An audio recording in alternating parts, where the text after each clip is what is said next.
우리가 이제 받아들이는 그 랭귀지 처리가 있고 표현하는 랭귀지 처리가 있죠. 그래서 라이팅이랑 스피킹은 같이 넣는 경우가 많아요. 네. 그런데 리딩은 또 리스닝이랑 같이 넣는 경우가 많아요. 제가 대학교 한 3학년, 4학년쯤 됐을 때 어떤 신기한 게 있어요. 원서를 워낙 많이 읽으니까 나중에는 뭐가 좋아지면 교수님들 설명이 너무 잘 들리는 거예요. 아무래도 말이 글보다 쉽잖아요. 우리가 뭐 사실 읽기만 학습해야지. 네. 뭐 아니면 쓰기만 학습해야지. 그렇죠. 듣기만 학습해 이런 것들이 잘 없거든요. 그렇죠. 뭐 그런 이론을 사이비 이론은 많아요.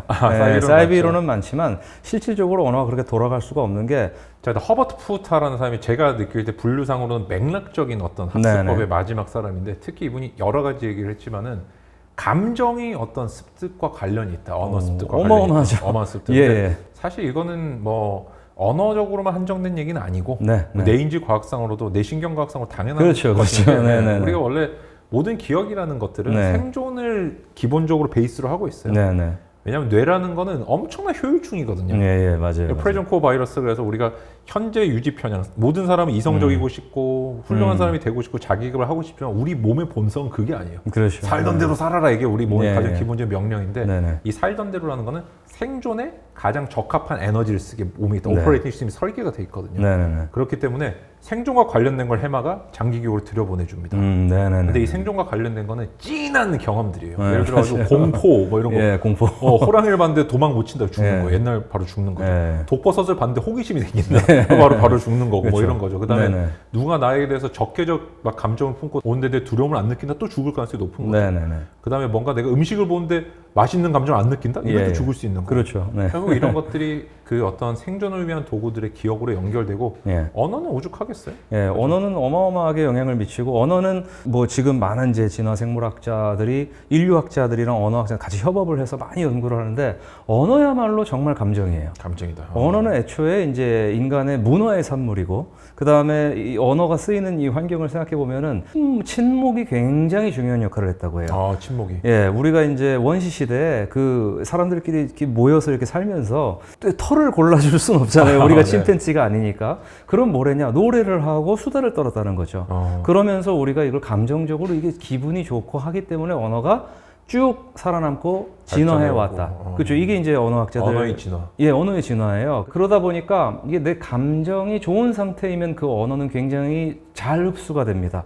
물론 공포스러운 상황에서 접한 것도 그렇긴 하겠지만 그 좋은 학습 환경은 아니기 때문에 그래서 저는 이제 학습 자료를 구하실 때는 여러분들이 주체적으로 나의 흥미에 맞춰서 고르시는 게 되게 중요하다고 생각해요.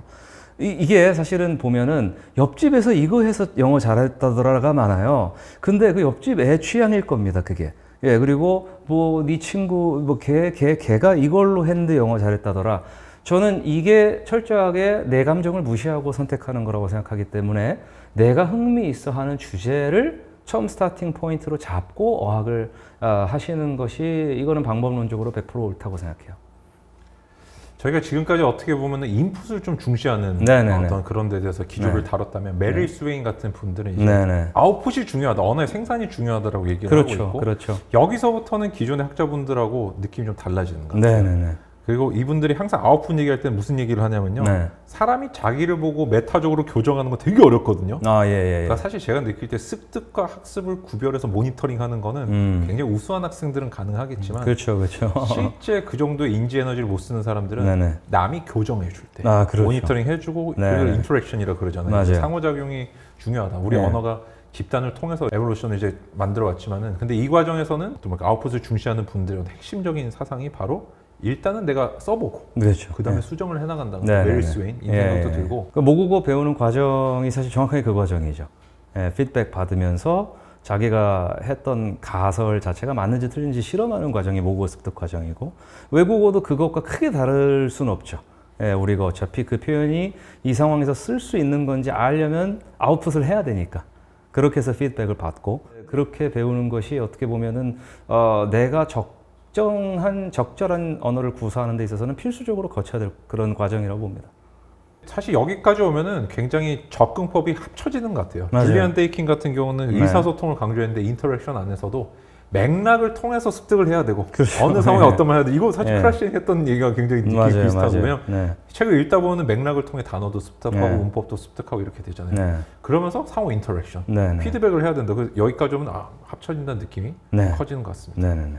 저는 이제 아웃풋을 중시하는 분들 중에는 최근에 비교적 네. 어떤 학습법으로 좀 분류되는 분이 마이클 로. 네네네, 마이클 로. 이분이 이제 인터랙션, 상호작용이 중요하다. 네. 사실 이렇게 따로 떼놓고 보면은 네. 다 뭔가 굉장한 설득력을 가지고 있고 네네네. 깊이도 당연히 있으신 분들이고 그렇지만은 네네.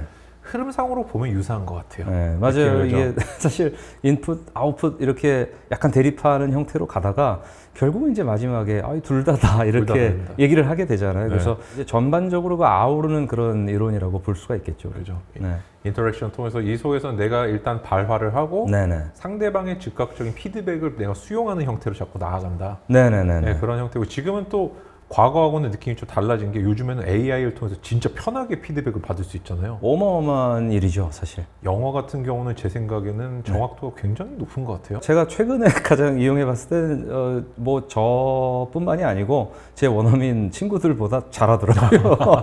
훨씬 잘해요, 영어도. 우리말도 훨씬 잘하고. 네, 그래서 글쎄요, 이제는 뭐 그 언어적 능력은 AI가 충분히 인간 이상으로 구현하지 않나.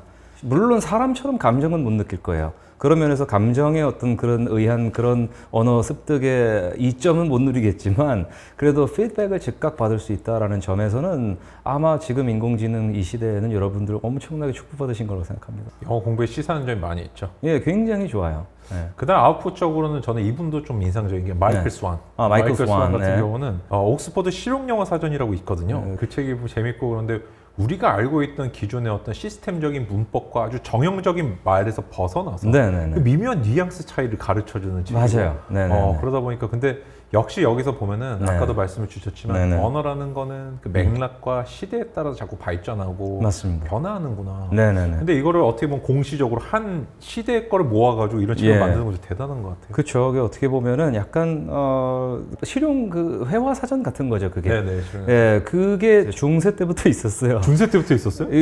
참 이게 재밌는 얘기긴 한데 중세 시대에도 교양이나 사교를 하려면 라틴어를 해야 됐어요. 네. 예, 그때는 이제 라틴어가 일종의 상류층의 언어니까 마치 18세기 프랑스어가 그랬듯이 그래서 에라스무스가 집필했던 책 중에 술집에서 쓰는 라틴어 장도 있어요. 그래요? 예. 여러분들이 이제 이거 보면은 야, 이건 인류 역사 되게 오래됐구나를 아실 텐데 한 가지 기억하시면 좋겠는 게 그 책을 읽는 사람들은 라틴어로 글을 읽고 쓰는 걸 아주 무난하게 하는 사람들이 그 책을 읽고 사교를 한 겁니다. 그래서 그거를 와전시키면 안 돼요.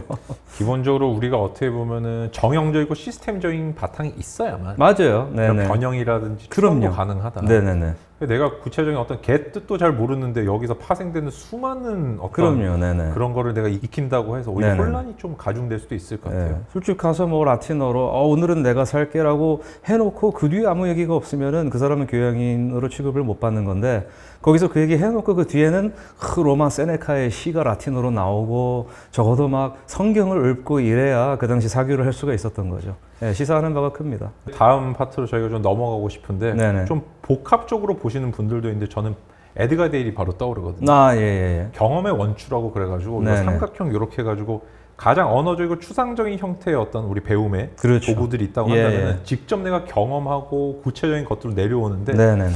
여기서 시사하는 바는 두 개를 적절히 섞어야 되는 거예요. 네네네. 근데 아까 말씀하신 것처럼 어떻게 보면 실용 어법 같은 것들은 네네. 정말 변형도 많이 일어나고 네. 현장에서 체험하면서 네네. 배우는 거고 그러다 보니까 내가 이거를 각인된 효과는 큰 것 같아요. 네네. 내가 직접 써보니까 이건 이때 이 표현 쓰는구나 알지만은 네. 대신에 취약성이 시스템이 안 만들어지는 스트럭처가 안 짜여지는 예. 체계가 안 만들어져가지고 이게 머릿속에 어떤 규칙을 발견하기 좀 어렵다고 해야 되나? 그렇죠. 그러니까 언어라는 것은 일반성도 있어야 되고 특수성도 있어야 돼요. 그래서 맥락에 맞게 그 맥락에서만 통하는 것도 있어야 되고 반면에 어떤 상황에서도 일반적으로 쓸 수 있는 그 기저가 그 밑에 확립이 되어 있어야 되기 때문에 여러분들께서 그거를 이제 기초를 튼튼하게 하시고 그 위에 이제 중급 이상 넘어가시면서 맥락마다 조금씩 다른 뉘앙스라든가 이런 것들을 그때 익히시는 것은 크게 도움이 될 거라고 봅니다. 그거를 제일 잘하는 분들 중에 한 분 또 빌 브라이슨이라는 네. 유명한 저자가 있죠. 그런 책들은 대부분 중급자 이상들한테는 크게 도움이 돼요.